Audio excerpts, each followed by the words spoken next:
The following is distributed by the Berean Call.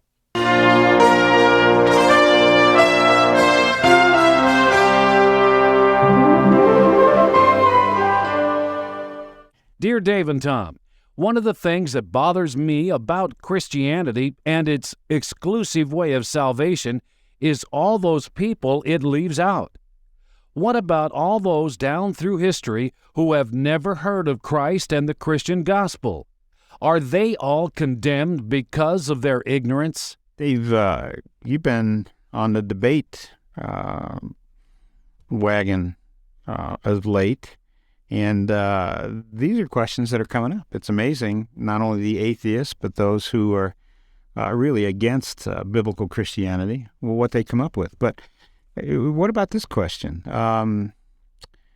Is God just leave out those who didn't know anything about Israel, Jerusalem, Bethlehem, things that we've been talking about in the Matthew and so on? Well, you often hear it was just an accident of birth. I could have been a Hindu, or, that's what I believe what I believe because of where I was born. Mm-hmm. And does that mean that these people are headed for hell because they weren't born in America where they could hear the gospel? Mm-hmm. Well, you could say, what about the millions, many millions in America who've heard the gospel and rejected it? So just because a person didn't have the opportunity to hear the gospel doesn't mean that that's why they're heading for hell or lake of fire. Well, then why would they be? Because everyone, Romans chapter 1 says God has declared his eternal power and Godhead. The heavens explain that to you. You look at the universe around you, you know it didn't happen by chance. Mm-hmm. And these atheists, they've adopted atheism to escape God. And Francis Collins, who's the head of the Human Genome Project, who became a Christian, at 27, he had been an agnostic. And the Human Genome Project, they're mapping the genome and so forth. He had 2,300 scientists under him. He became a Christian, but I'm a bit disappointed because he's still an evolutionist. But nevertheless, he said the reason that he was an atheist was because that was his escape from God. If there wasn't a God, then he didn't have to give an account to anyone. And Dostoevsky dealt with that, you remember, in, The Brothers Karamazov, I think. And one of his characters, I don't remember which one, says, well, if God exists, I have to do what he says. If God doesn't exist, I can do whatever I want. Mm-hmm. But David, let's get more specific. Let's take the generations, for example. In the Bible doesn't address China, Japan, these countries that would be outside of the Middle East with regard to Christ's first coming and so on. I was about to get to that. Okay, I just wanted to move you along, making sure that I need for it. Moved along, Tom. Okay. That's one of my problems. I can go into too many details. But they are all without excuse because everybody knows, this didn't happen by chance. Everybody knows Isaiah mocks, God is mocking the idol worshipers through Isaiah.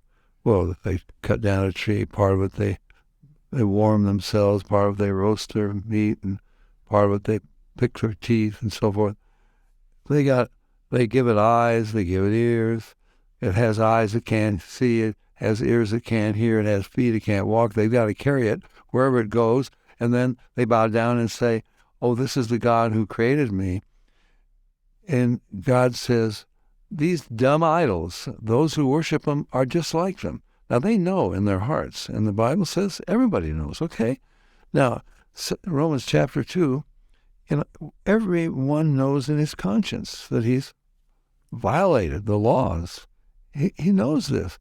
The law of God is written in every human conscience, and anyone who goes against it or who goes against the witness of creation, God is not obligated to give them any more life. it would only add to their condemnation. And he knows who would receive and who would not. So that's not really a valid argument because everyone knows, and yet everyone rejects. Mm-hmm. So give me a scenario here. You have a man growing up under, let's say he's part of Genghis Khan's group at that time. How could he come to salvation? Well, let's take someone close to that. He wasn't in an army, he wasn't killing people, but he was from Ur of the Chaldees, Abraham. And he grew up in a pagan society. Right. And so how did he hear? Weren't any evangelicals there to give him the gospel? Because God spoke to him in his heart. I believe that the Bible says, first of all, he speaks through the universe. Mm-hmm. So general revelation. Right, and then he speaks in the conscience. Mm-hmm. Now, if you understand this, you know you've broken God's laws. You know you're a sinner. You may not call it that. Your conscience condemns you. And you never heard of Jesus Christ, but if this God created me, and I know I've broken his laws, he must have a way of escape from me. He must have provided some righteous means for me to be forgiven. And Peter tells it to us in Acts chapter 10.